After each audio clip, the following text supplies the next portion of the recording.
वित्त मंत्री निर्मला सीतारामन ने आज संसद में मोदी सरकार के दूसरे कार्यकाल का बजट पेश किया, जहां सरकार के मंत्रियों ने इस मध्य वर्ग, युवाओं और किसानों के लिए एक बेहतरीन बजट बताया।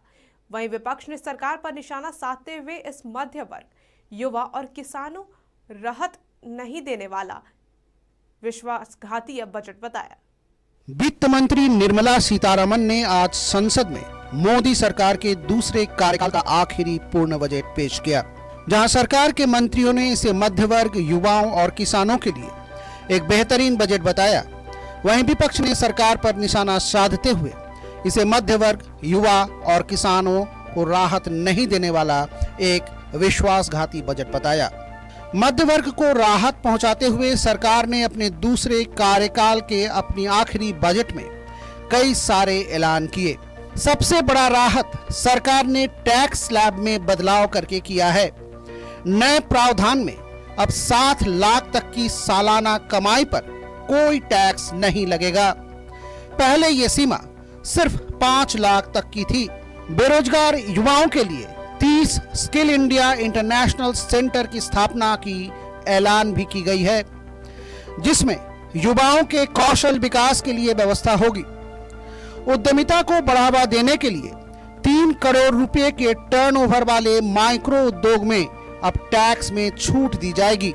वहीं व्यावसायिक प्रतिष्ठानों के लिए अब स्थायी खाता संख्या रखने के लिए पैन का उपयोग निर्दिष्ट सरकारी एजेंसियों के सभी डिजिटल सिस्टम के लिए सामान्य पहचानकर्ता के रूप में उपयोग किया जाएगा। रेलवे के आधुनिकीकरण को गति देने के लिए 2.40 लाख करोड़ के पूंजीगत परिव्यय का प्रावधान किया गया है। साथ ही क्षेत्रीय कनेक्टिविटी को बढ़ावा देने के लिए 50 अतिरिक्त एयरपोर्ट, हेलीपैड और वाटर एयरड्रोम का नवीनीकरण का भी ऐलान किया गया है। आदिवासियों के विकास के लिए PMPBTG विकास मिशन की स्थापना की जाएगी। वहीं आदिवासी छात्रों के शिक्षा के लिए 740 एकलव्य मॉडल स्कूलों के लिए 38,800 शिक्षकों और कर्मचारियों की नियुक्ति की जाएगी। वरिष्ठ नागरिक खाता स्कीम की सीमा 4.5 लाख से बढ़ाकर 9 लाख की जाएगी। महिलाओं के लिए महिला सम्मान बजट पत्र की शुरुआत की घोषणा भी इस नए बजट में की गई है।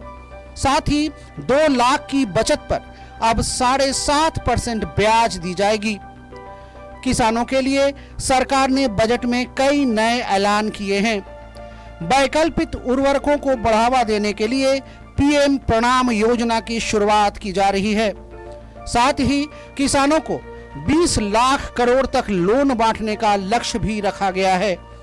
मोटे अनाज को देश में बढ़ावा देने के लिए श्री अन्न योजना की शुरुआत और किसानों के लिए एग्रो स्टार्टअप को बढ़ावा देने के लिए डिजिटल एक्सीलेटर फंड बनाने की भी बात कही गई है।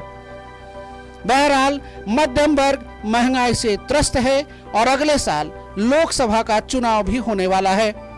ऐसे में जहां सरकार मध्यम वर्ग के साथ साथ युवाओं, किसानों और उद्यमियों को नए बजट के प्रावधानों से साधने में कितना सफल हो पाई है, ये तो आने वाले कुछ दिनों के अंदर ही साफ हो जाएगा। Koylanchal live desk.